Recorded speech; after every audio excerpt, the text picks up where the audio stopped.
Good morning. I'm Peter Kovacs. I'm editor of the Times-Picayune and the Advocate.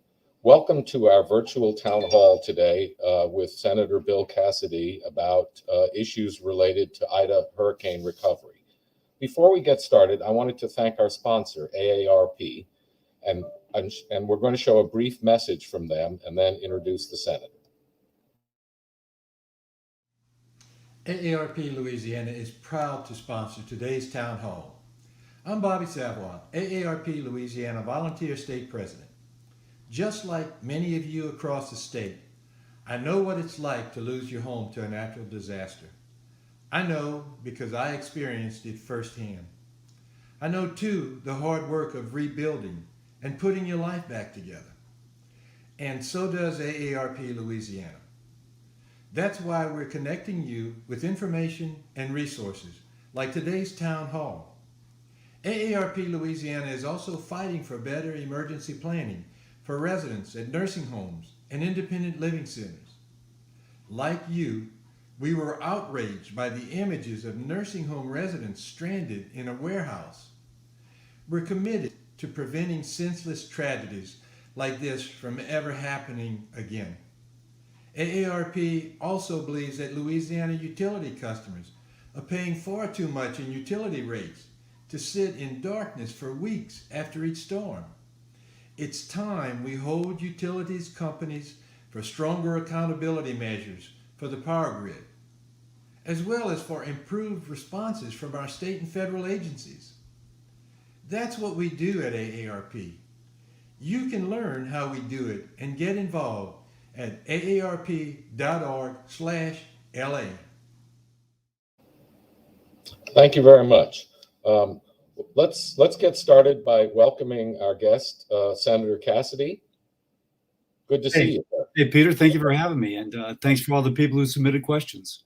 Okay, well, we have a lot of questions. What I remember about Hurricane Katrina was the first thing people always asked each other is, how much water did you take?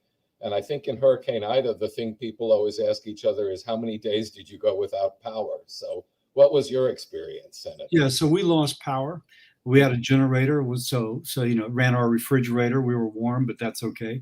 But I don't even like to talk about that, because when you go down to the bayou and you see homes destroyed, losing power for a couple of days is no big deal. I will say, when I went to JP and Orleans, what people said, the ground is dry. And there was a thankfulness that the levees held. But I also think a lesson that we can build resiliency so that ideally many fewer people lose electricity, otherwise have problems. We can build resiliency. That's what I heard in JP. And that was kind of a good thing to hear. Yes, it was. And it proves, and I've heard a lot of people say this, it shows that sensible infrastructure spending really can make a difference. And certainly did for New Orleans. And by the way, when you say make a difference, Peter, we're talking a difference for a home which is not destroyed. From a federal taxpayer, that much less money you're putting into the National Flood Insurance Program. I mean, the ramifications of making a difference is just so pregnant with meaning to the folks whose homes were destroyed in Katrina. I think that's what the folks in the bayou want as well, so that next big storm, the inevitable next big storm, they can say the ground is dry and we still have our lights on. Well, I hope that happens. Let's get to some of the questions. This came from Curtis of New Orleans, and he says, is there funding for lost income? My wife works in the wine sales industry and services restaurants. Her income is commission only, and her customers haven't come back in any significant numbers, and so her income dropped dramatically. Is there any way that this gets reimbursed from any federal programs? I'm not sure if it's from a federal program, but you can take an SBA loan, and the SBA loan can bridge that gap. FEMA can potentially help with other lost income. For example, the Individual Disaster Unemployment Program. And if you go to louisianaworks.net, that's the website to which you can access that. Now, the owner, the employees are one thing, the owner is another. But that's where I go back to the SBA Economic Injury Disaster Loan, or EIDL. And so the SBA has representatives in Louisiana now to help people, and there are recovery systems centers in Lafourche Parish, one at Nicholls State University. There's others in Orleans and St. John's. The one in Orleans is at UNO. At St. John's, at the River Region Chamber of Commerce, Tangipahoa, the Southeastern Louisiana Business Center, and Terrebonne, the East Homa Public Library Meeting Room. So all those are where you can go for those SBA loans, the economic injury disaster loans. Oh, okay. That's good to know. This comes from Cassandra in Baton Rouge. She says, how long does it take to get a blue roof? I made an application yesterday, September 28th. I guess she thinks it really goes fast, but yeah. I know some people who applied sooner than that. Yeah, totally. The Blue Roof program, the advantage of using the program as opposed to getting your own tarp and putting it up is that they will stretch it. They have a contractor, they make it work, for the next rain. The disadvantage is that it takes so long.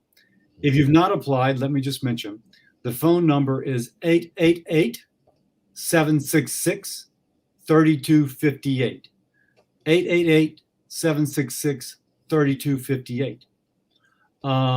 It has to be verified by aerial imagery, and there may be a home visit required. And they won't contact you until the contractor comes. So you're just kind of out there waiting. I have heard of significant delay. And so I can't tell you exactly when it's going to be done, Cassandra, but I can say that if you get yourself in the queue, it will happen. And there are advantages to having the contractor do it, unless you happen to be really handy as a carpenter and you can put it up yourself.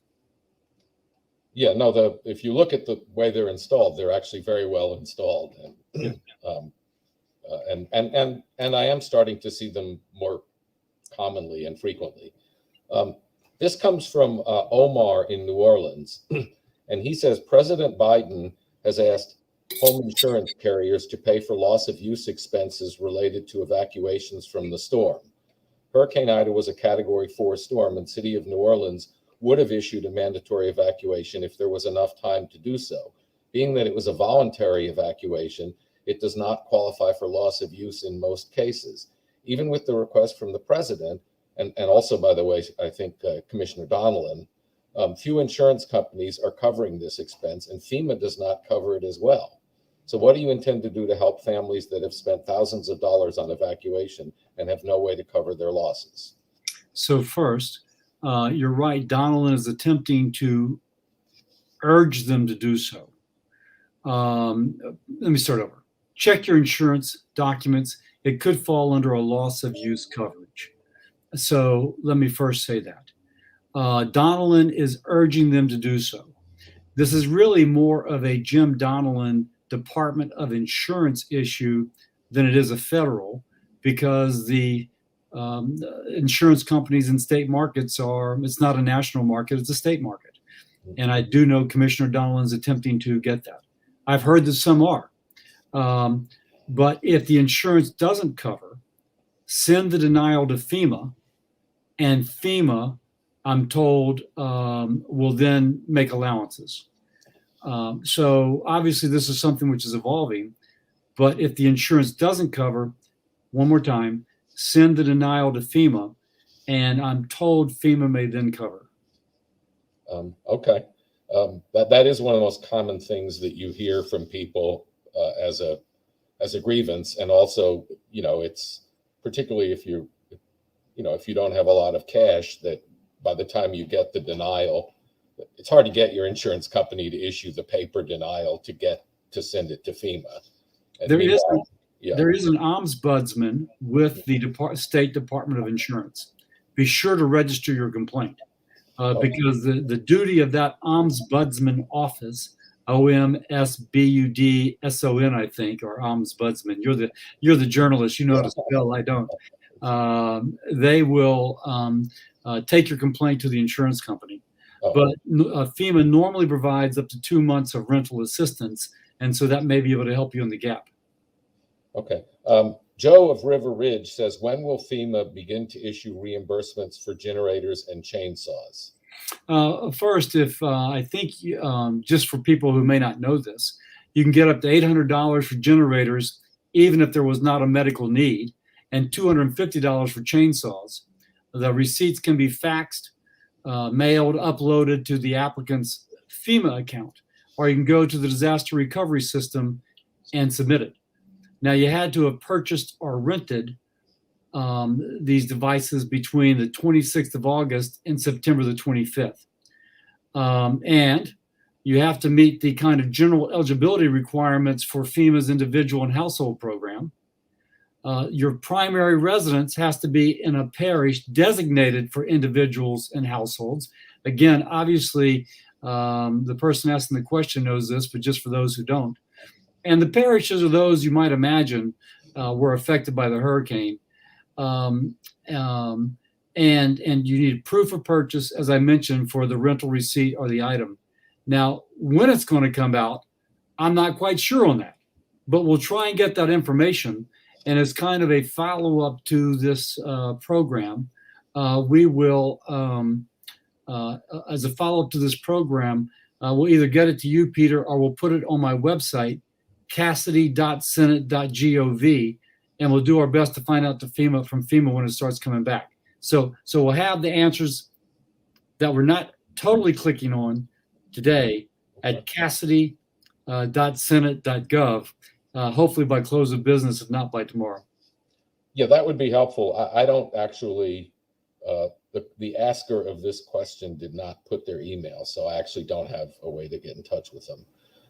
This is from Susan in Baton Rouge. How are you supposed to get DSNAP benefits? The phone line remains busy and you're required to have a phone interview. Got it. First, let me just say, one thing that's being exposed from this disaster is that the ability of an American to reach the assistance she or he needs to be improved. Let me just give you an anecdote. I was in Tangipahoa. Robbie Miller is the parish president. And before he became parish president, he was a tech consultant. After the storm, he was in their emergency command center, and he had access to high-speed internet. Robbie Miller, tech consultant on high-speed internet, could not apply effectively. So let's just say one of the things we're going to be looking at is how do we improve this experience. But that said, for those who wish to get on DSNAP, you can register online, and the kind of I'll just give you the kind of splash page because they'll have the place to go to registration, and that's DCFS. D as in dog, C as in Cassidy, F as in Frank, S as in Sam, .louisiana.gov. If you go there, it'll take you to where you need for DSNAP registration. You can call 888-524-3578, 888-524-3578 to register. Now, as regards the phone interview, at that point, it's in the state. If you let us know if you're having that problem. Although I'm a federal official, obviously I call state officials on a regular basis. And if you're finding, and we will take this home with us, by the way, we'll notify our contacts in the state government that people are having a hard time getting a phone interview for DSNAP. And we'll see if we can't make this better. And so my staff is off screen. They're taking the note. We will call the relevant state agency and see if we can't get that improved for you. Okay, well, I appreciate that. There are a bunch of questions. These might be a little more political in nature related to two pieces of legislation. One is the infrastructure bill, which you supported and helped birth, I guess, which I guess is getting a vote in Congress tomorrow. And what would that, I know you support it and it has an uncertain prospect tomorrow. What would that bill do in relation to this hurricane? So I have to kind of take a deep breath. I'm pretty wound up about this bill because I think it would be so tremendous for Louisiana. Mm-hmm. First, let me say that it would complement, it would not replace the disaster assistance. We're hoping to get a disaster assistance bill that would pay for the damages wrought by this storm as part of a disaster relief community development block grant. And with this, we would be able to help build back housing with the community development block grant, not the infrastructure, but the community development block grant disaster relief. There's a lot of latitude how the money can be used, but a community could use it to repair the damage, to restore the housing, to otherwise recreate a community that was destroyed by the storm. And when you go down in the bayou, you see whole towns just kind of wiped off the map, except for one or two of newer structures built to hurricane coastal code. The infrastructure bill, which you asked specifically of, let me just name a couple of revisions, and you'll see the implications. There's $50 billion nationwide for resiliency, including, I think it is $17 billion off the top of my head for Army Corps of Engineers. Of that, there's $3.5 billion at least, but more if you add up the different pots of money that would go towards coastal restoration. It doesn't mention Louisiana by name, but it says that the bill shall prioritize states hit by natural disasters in the last 6 years. Hello, that's us. Yeah. Coastal restoration. You're not going to give it to Minnesota. You're not going to give it to Wyoming, and you're probably not going to give it to Delaware. You're going to give it to us, at least a sizable chunk of it. There's $3.5 billion to FEMA for flood mitigation efforts, prioritizing areas that recently flooded. Makes sense. We're trying to reduce the stress upon the National Flood Insurance Program. So you're going to go to places that flooded. It doesn't spell out Louisiana, but it effectively says Louisiana. So that will help not just the areas hit by this disaster. Remember, disaster relief only goes to the area hit by disaster. This would go to other areas prone to disaster, prone to flooding. The capital region didn't really flood that much with the storm, but we flooded a heck of a lot in 2016. So the capital region would benefit. There's also $3.5 billion to harden the grid.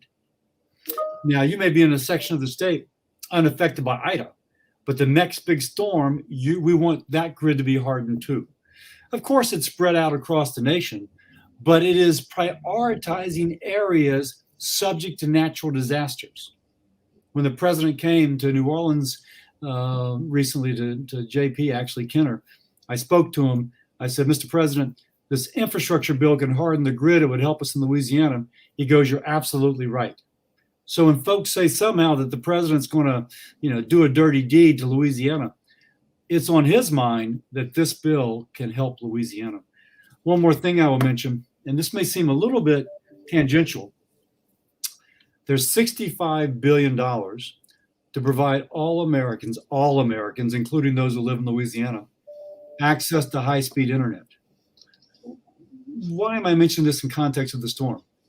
I've learned that federal, state, and locals now communicate information regarding disasters, but many other things, by social media. When I was a kid, it was this kind of blaring sort of thing on the interruption of your TV program. Now you're going to get something on your phone that pops up and says, evacuate because the storm's about to hit. I was down speaking to Chet Chasson, who's the port director at Port Fourchon. They were in their emergency command center. When the power lines went down, they lost power, but they still had fiber optic and they were communicating via internet. So it's clear now that high-speed internet is essential to disaster preparedness, intra-disaster communication, and restoration afterwards. One more thing. Again, I'm so committed to getting this done. But I was down with Chet, and the fellow was there, and this is such a wife thing. All this disaster and everything else, but she was focused on the fact they had to pay their FICA, and she couldn't do her FICA because by this time the utility companies had cut the fiber optic. They no longer had internet. You can't do commerce without high-speed internet. Fortunately, Congress and IRS had worked together to create you can delay filing because of the storm, by the way.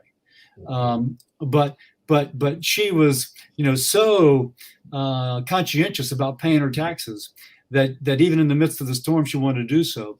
You can't conduct commerce with that high-speed internet. I could go on, Peter, but this would have an incredible beneficial effect, not just for those affected by Ida, but for other parts of our state that are vulnerable. Yeah. So coming to the sort of related series of questions, which are about the specific aid bill, the specific aid for Laura and Ida. Laura and Delta, I think, right? Yeah, I guess it's Laura, Delta, Zeta, and Ida, maybe, or something like that. It's these Greek letters are confusing. That is as some of the questions relate to the fact that you oppose other things in that measure, particularly related to the debt limit.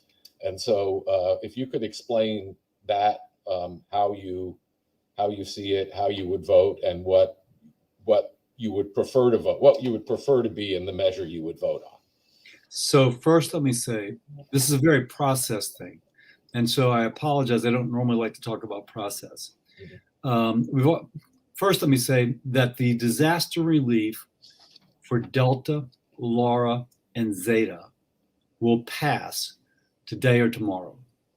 So we're speaking about something which has occurred, but which has worked out. There is a continuing resolution, which is a short-term budget resolution that allows the government to stay open until the final budget is passed. That has to be passed by midnight tomorrow night, midnight tomorrow night, so the government does not shut down. Attached to that was hurricane relief for Laura, Delta, and Zeta, and a short-term extension of the National Flood Insurance Program. Three things important to us. Majority Leader Schumer, Democratic Majority Leader Schumer, wanted to put a debt ceiling increase on top of that. Mitch McConnell told him 2 months ago that would not pass, 2 months ago, but he attached it anyway. By the way, it came from the House of Representatives. It wasn't attached. It was what Senator Schumer did attach. Now, whether I voted for it or not didn't matter, because every other Republican voted against it. Kennedy and Cassidy waited to make sure that this was the case, but every other Republican voted against it, because we had signaled, Mitch had signaled that the debt ceiling should not be attached to it, and it failed. It's going to come back up tonight or tomorrow without the debt ceiling. It will pass. We will have the aid for Laura, Delta, and Zeta. You also mentioned Hurricane Ida. That's going to be another bill, a separate bill, that too will pass. And it helps us that the Northeast was affected, that New York, where Senator Schumer is from, was affected. So it's not just people in Louisiana advocating, it's now people in another part of the country, in both parties, that are trying to get relief for their sections. And that bill will pass much more quickly than has the relief bill for the Southwest Louisiana. Oh, okay. Well, that's good to hear. Let's go back to some of the more specific questions. This is from Joe in River Ridge. I'm sorry. This is from Frank in Harahan, and he says, will FEMA pay for the gas in the generators? No, they will pay for the generator. They'll pay for the generator, but not the gas. Mm-hmm. They do pay for hotels and things like that, but they will not pay for the gas for the generator. Okay. This comes from Marvell in Metairie, who says that he did not receive $500 from FEMA and he was evacuated for 2 weeks. I just saw where they were going to make that easier to get the $500. So it should be that you can contact the folks at FEMA and they would make that available. Again, we'll post on my website, but it just came across this morning. Now you have to indicate a critical need. And so it just can't be that, hey, Bill Cassidy lost electricity for 2 days, so he's going to get $500. You had to indicate a critical need when you registered. So think back when you registered with FEMA, did you indicate that need? So for example, not enough food, didn't have a place to live, that sort of thing. Um, uh, if you indicated that critical need, clothing, then or medicine, then you would qualify. So think back, Frank, as to whether or not you indicated that critical need. Mm. Then James of Gonzales asks if you can submit hotel and food expenses beyond your deductible. One more thing I should mention on that critical need issue: Mhm. you can't go back and change. It's whatever you filed initially. By the way, just to tell you that. Mhm. And I'm told that it's box 23 of the application summary. I'm sorry. Can you repeat the question, James's question? James's question was, can you submit hotel and food expenses beyond the deductible? Now, FEMA doesn't pay for food. Okay. But if you have immediate housing need, call 211 and they'll refer you to the nearest shelter. And by the way, there's some people living in tents. And so at some point they may decide that they need to get out of the tent. So there's still people who might be applying for immediate shelter. There is a living expense or loss of use coverage with some people's insurance. And you are expected to use the insurance first.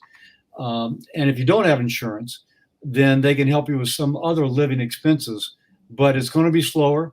It's typically not full. So just to say that. Okay. This comes from Thomas in Thibodeau, and he says his home sustained damage from Hurricane Ida, and he applied for assistance, hoping to get some help on his $6,000 deductible. He was denied assistance because he has homeowners insurance, and I guess he's asking whether the fact that whether he's allowed in aid for the deductible portion of it. Got it. If the loss is less than your deductible, FEMA may help, but you have to apply and get denied for an SBA loan first. Again, going back to having to make this easier, but that's the current process. The government won't pay your deductible to unlock assistance from your own insurance. So that's the two aspects of it. If it's less than your deductible, maybe an SBA loan, you got to apply, and FEMA may help if you're denied for SBA, but it's just not, okay, we're just not going to pay it because you have a deductible. Okay. This one is someone who didn't register their name, but he says he's a responsible homeowner and he's always acquired homeowners insurance because it's the responsible thing to do. And essentially he's saying, why are we giving aid to people who didn't have homeowners insurance when this gentleman has been paying for homeowners insurance and working 50 hours a week to do it, he says. Well, first you can say that, one, thank you for being the good citizen. But I can tell you, it would be better to have homeowners assistance right now than waiting for FEMA. The insurance assistance is slower. It's typically not full, just to say that. And we've been thinking really hard about how do we get housing back in those places where housing is destroyed. And if you've got homeowners, you're much more likely to get permanent housing solutions back sooner than with FEMA. By the way, if FEMA didn't help, you may end up with blighted properties in your neighborhood, which then drives down the value of your property. That's what's happening right now in Lake Charles. Blighted property is destroying neighborhoods. And FEMA only pays up to $36,000. So if your damage is too much, it still doesn't help.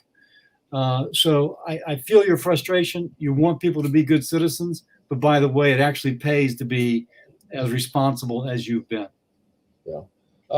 This is the what couple of more questions. This is from Deanna of Harvey, and she says, with housing availability so scarce, are they considering extending the TSA? I don't know what the TSA is. Maybe you know. Well, I'm not sure what the TSA is. A temporary. I'm not sure. You make a sense. But FEMA and GOSEP and the parishes are making a housing plan for each parish. They're trying to repair the existing housing stock. They're talking about temporary housing, FEMA trailers, for example. They're talking about setting up camps, bringing in boats for people to live on. We need a permanent housing solution. And so we're going to spend a lot of money on, I'm sorry. So first, let me say that. So they are talking about that. There's going to be some lag time. I had a conversation with FEMA last week about this. They have trailers that are ready to move down. There are restrictions. The trailers can't be sited in a place which is subject to flooding. It has to be higher ground. Even if you elevate, they will only allow to bring in a trailer and elevate if there's no land anyplace else in which they don't have to elevate. So this is not going to be prompt. As an aside, I will tell you that we're trying to look how we can revamp these programs so that we can set up more permanent housing built to hurricane coastal code in a more quick manner, as opposed to we'll get around to that for 4 years later. People need to have permanent housing solutions sooner. But that's one of the things that's going to be a lot of work to get to that point because there's a lot of regulation stopping it from happening. Okay, let me ask one last question because we said we would do about a half hour, and I know there's a lot going on in Washington right now. How, people here have had, negative experiences with FEMA in Hurricane Katrina, but that was 16 years ago. How is FEMA doing? Is FEMA, you hear less of that, so I assume FEMA's probably better run than it was in those days, but what's your evaluation of how they're doing? They've learned a heck of a lot. They are so much better than they were in FEMA. Inevitably, when there's a disaster this big, there's going to be some places that are reached later. But I was speaking to Matt, the parish president of St. Charles Parish, right after the storm. He said, FEMA's not here yet. And so right then I got an email or text message from Ron Klain, Joe Biden's chief of staff. I said, listen, St. Charles Parish, you should be able to get to it. Can you help? And he had Cedric Richmond call me right away. Cedric said, I know, Matt, I'll call him. I'll take care of it. And it happened. So they've been very responsive, both the administration and the administrators. On the other hand, I went down to Pointe-aux-Chenes, which is really south in the bayou, and they weren't really seeing FEMA yet. In fairness, it would take 4 hours to get there. It took us 4 hours because there's so many utility trucks repairing phone lines and power lines that traffic would be really backed up. And there's no place for them to live if they went there. So they've gotten a heck of a lot better. There are still areas not receiving direct attention as soon as they should. There's at least some part of that which is understood both by the magnitude of disaster and the difficulty reaching people. But we need to continue to improve the process. In the inevitable future hurricane, ideally, it's better yet. Okay. Well, Senator, we appreciate you joining us and answering all these reader questions. And, hopefully we'll do this again and have better news and things will be in better shape. Hey, so, Peter, thanks for hosting. Thanks for everybody for submitting the questions. Again, our website, cassidy.senate.gov, will have the resource, at least by close of business or tomorrow morning, of all these websites and phone numbers I've been listing and some of the questions I couldn't completely answer. So thank you all. Okay. Well, we appreciate you joining us. Yes, sir. Take care. Bye.